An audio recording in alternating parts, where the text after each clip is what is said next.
Қыс аяқтала бергенде көбіміз көктемнің лебін сезе бастаймыз. Жалпы әр мезгіл әр адамға әртүрлі әсер етеді. Бірі қысты, бірі күзді, енді бірі жазды ұнатады. Алайда көктемнің адамға әсері басқаша. Өйткені күз бен қыстан қалған ауыртпалық сейіліп, жанымыз жадырай түседі.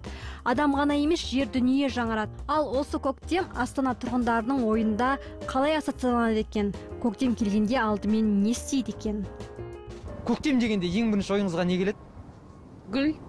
Гүл келе ма? Гүл. Қандай гүл? Тюльпан.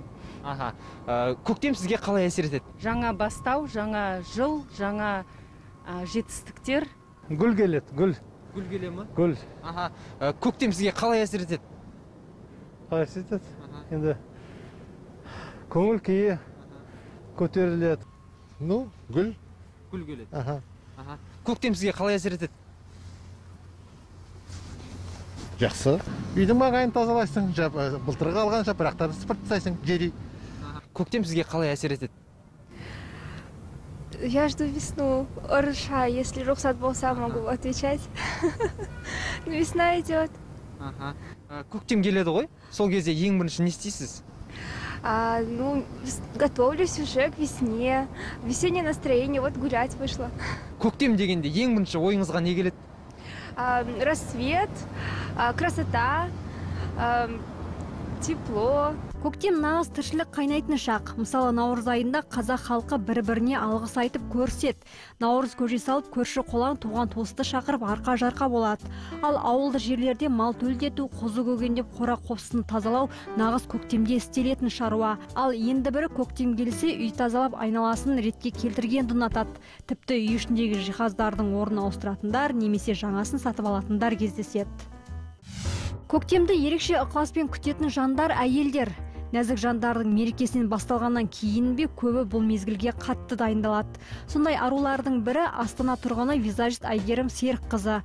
Айгерім көктемде өзім ғана емес, өзгелерді де өзгерткенді жақсы көрем. Өйткені өзгелерді қуанту өзімді қуантумен тең дейді.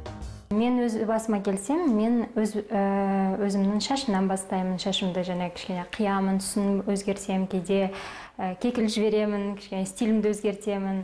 Және де гардеробымдағы киімдер, ескі кимейтін киімдерді лақтырамын да, жаңадан кішкене жаңартып, жаңа киімдер сатып аламын. Және де үйде мен көктемге бір гүл алам.